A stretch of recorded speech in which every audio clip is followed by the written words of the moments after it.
Hello everyone, welcome back to another video of this channel. आज की video में हम बेसिकली डिस्कस करने वाले हैं CSIR जून 2019 के पेपर को।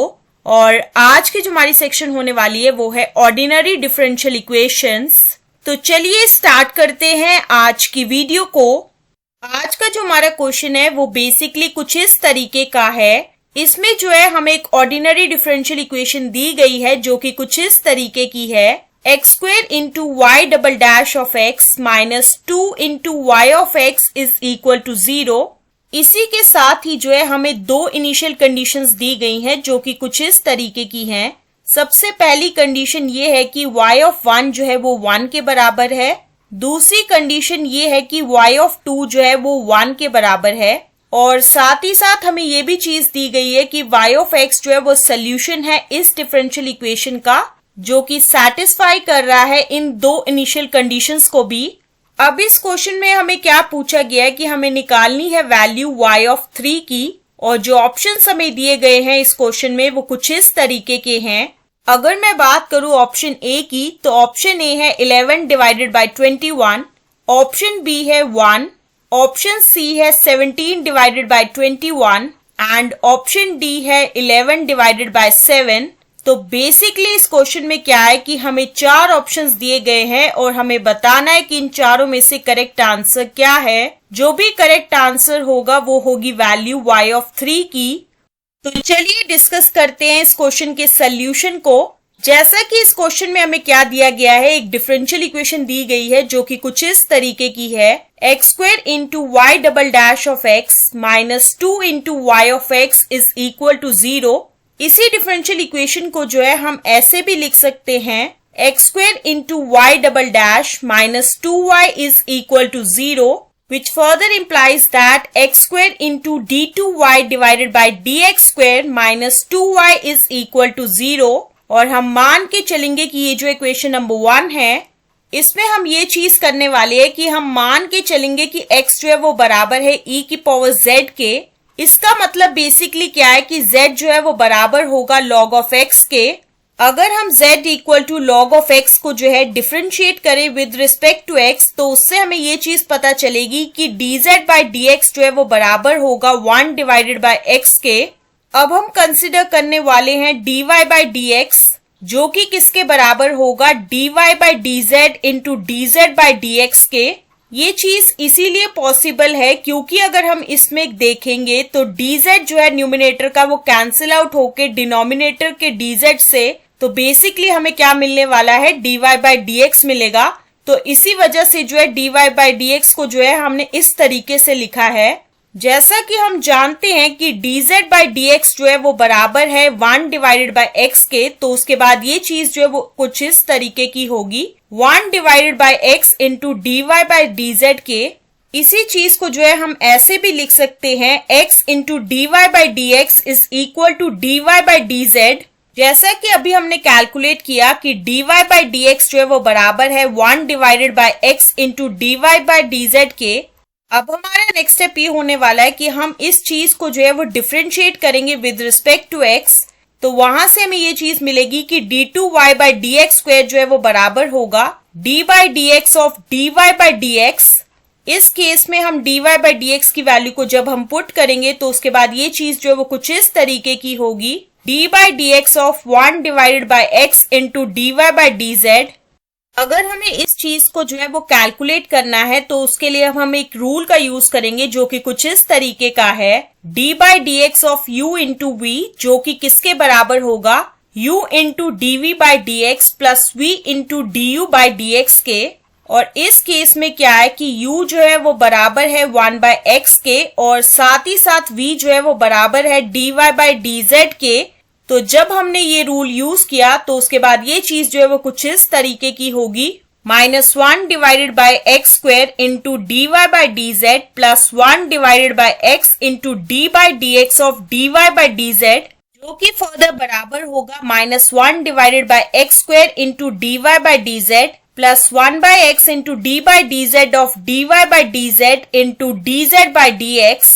इस चीज की जगह जो है हमने ये चीज इसीलिए लिखी है क्योंकि जब हम इस चीज को जो है फर्दर सॉल्व करेंगे तो इस केस में क्या होगा कि ये जो dz जो है वो कैंसिल आउट अगर हम करेंगे इस dz के साथ, तो दोबारा से जो है हमें यही चीज मिलने वाली है। तो इसी वजह से जो है इस जगह जो है हमने ये चीज लिखी है। अब उसके बाद हम क्या करेंगे कि इधर जो है dz by dx की वैल्यू लिखेंगे, जो कि किसके बराबर है, 1 by x के बराबर है। तो उसके बाद ये चीज जो है वो फर्दर कुछ इस तरीके की होगी, -1 divided by x square into d y by d z plus 1 divided by x square into d two y by d z square. अब हमारा नेक्स्ट स्टेप ये होगा कि ये जो एक्स स्क्वायर इन दोनों टर्म्स के डिनोमिनेटर में है, इसे जो है हम लेके जाएंगे इस इक्वेशन की लेफ्ट हैंड साइड की तरफ। तो उसके बाद ये चीज जो है वो फर्दर कुछ इस तरीके की होगी, x square into d two y by d x square जो है वो बराबर होगा d two y by d z square minus d y by d z के। अब हमारा नेक्स्ट स्टेप ये होने वाला है कि हम कंसिडर करेंगे इक्वेशन 1, जो कि कुछ इस तरीके की थी, x square into d two y by d x square minus 2y is equal to 0। और इस इक्वेशन में अब हम क्या करेंगे कि x square into d two y by d x square की वैल्यू को पुट करेंगे, जो कि कुछ इस तरीके की थी, d two y by d z square minus d y by d z. तो उसके बाद जो है हमारी इक्वेशन 1 जो है वो कुछ इस तरीके की होगी, d two y by d z square minus d y by d z minus 2y is equal to 0। और हम मान के चलेंगे कि ये जो इक्वेशन नंबर 2 है। अब इस केस में जो ऑक्सिलरी इक्वेशन होगी हमारी इक्वेशन 2 की, वो कुछ इस तरीके की होगी, m square minus m minus 2 is equal to 0 के बराबर होगा, which further implies that m square minus 2m plus m minus 2 is equal to 0। अब इस इक्वेशन के केस में क्या होगा कि हम इन दोनों टर्म्स में से जो है m को कॉमन आउट करेंगे और साथ ही साथ इन दोनों टर्म्स में से जो है 1 को कॉमन आउट करेंगे। तो उसके बाद ये इक्वेशन कुछ इस तरीके की होगी, m into m minus 2 plus 1 into m minus 2 is equal to 0, which further implies that m plus 1 into m minus 2 is equal to 0। तो यहाँ से हमें ये चीज पता चली है कि जो m है वो बराबर होगा -1 और 2 के। तो इस केस में जो सोल्यूशन होगा हमारे इक्वेशन 2 का, वो कुछ इस तरीके का होगा, y इज इक्वल टू होगा c1 इंटू ई की power minus z plus c2 into e की पावर 2z, जहाँ पे c1 और c2 जो है ये दोनों के दोनों आर्बिट्री कांस्टेंट्स हैं। जैसा कि हम इस क्वेश्चन में मान के चले थे कि x जो है वो किसके बराबर है, e की पावर z के बराबर है। तो अभी ये टाइम आ चुका है कि हम e की पावर z की वैल्यू को जो है वो पुट करें इस इक्वेशन में, ताकि हमें मिल सके y ऑफ x, जो कि बराबर होगा c1 इंटू एक्स की power -1 plus c2 into x square के। और ये चीज जो है वो रिक्वायर्ड सोल्यूशन होगा हमारी इक्वेशन 1 का।